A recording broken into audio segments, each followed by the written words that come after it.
Whatever threat climate change might pose to the human race, it can't possibly be worse than RTE's alleged comedy about it. This is Ben Scallan and you're watching Gript Media. Before we start the video, if you want to support Gript and our work, make sure to click like, subscribe and comment, even if you have absolutely nothing to say. Just comment if you've ever laughed at an RTE so-called comedy segment before. Because by liking, commenting and sharing, this channel will get boosted in the algorithm and get seen by more people. So if you want to see this channel grow, just take 2 seconds right now to like, comment and do your part to support independent journalism. And so with that said, on to the video.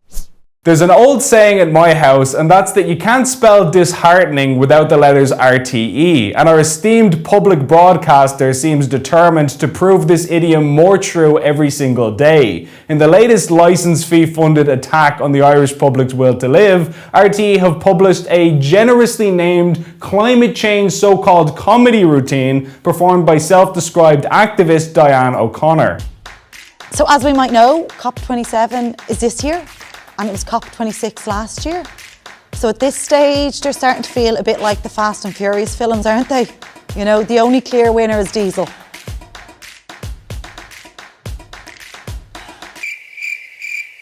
When you express concern for the planet, people say the bizarrest things to you, especially if it's online. I know I should know better, but I'm an optimist. One of my favourites is, Diane, you've just got too much time on your hands. Like, that must be it, Tricia. The climate crisis is a figment of my imagination. I've got so much time on my hands, I've managed to manifest the whole climate emergency.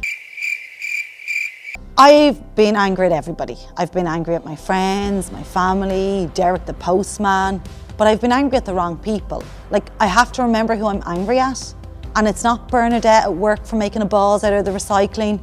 I'm not saying she doesn't need a good word for emptying her half-full carton of potato and onion soup in on top of clean recycling.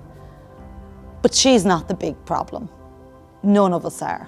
The capitalist system isn't set up to be the friend of the environment. Heavy stuff. Now, I know what you're thinking. You'd really despair to think of how your license fee is being spent when you see things like this. It's physically painful to think that we as a nation and as a people contributed to this being in the world. It's the kind of thing that'd send you straight to the therapist's couch for years. It'd have you staring at the ceiling at night thinking, couldn't they have just taken my money and burned it instead? However, after viewing the clip in full and then recovering from the pounding headache it gave me, a few thoughts do come to mind about the broadcaster's overall direction. All sarcasm and hyperbole aside, this routine is objectively speaking bad. If you're in the audience in person, you might titter or smirk to be polite because the deafening silence would be so awkward otherwise, but it's definitely not anything that most people would consider funny or entertaining content. In all fairness to Diane O'Connor, the bizarre format of having a comic speak to an empty auditorium probably doesn't help either. The setup RTE chose here is so unusual that it nearly tips over into being mean to the person speaking. It's almost designed to be low energy and uncomfortable. So that was weird. But things like this are actually a great argument for not paying your TV license fee. It's almost like a reverse ad for why you shouldn't consume a product. The reason that this is so notable is that this is the same RTE that's constantly complaining about how they're financially crippled and dying on the vine,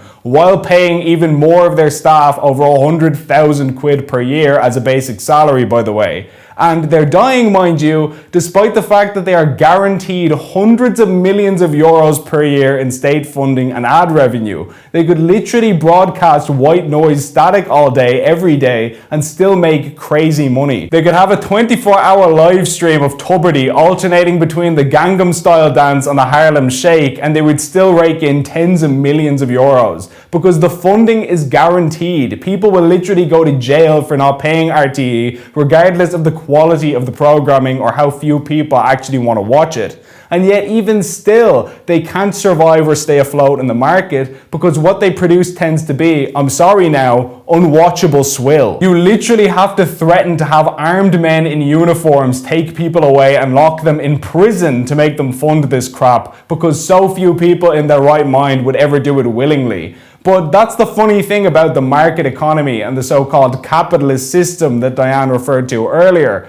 You don't have to force people to watch stuff that they actually enjoy. Whether you personally like it or not, Game of Thrones is wildly popular. Tens of millions of people want to watch it and will eagerly pay good money to do so. Same goes for Breaking Bad or Amazon's The Boys or The Office. You don't have to threaten people with jail time to consume this stuff because they actually want to see it themselves. What people definitely don't want to see is jokes about COP27 or sectoral emissions targets for farmers or the joys of eating lettuce rather than steak. They don't want to be preached at and recruited into joining the Manson family climate revolution while they're trying to relax and crack open a bleeding can after work. Piss off like. But alas, our friends in Montrose literally can't help themselves. The Online Safety and Media Regulation Bill is going to see a commission which requires broadcasters like RTE to put out programs about climate change and sustainability, whatever the hell that means. And as I reported before, RTE is the only state broadcaster which is partnered with a climate change activist group.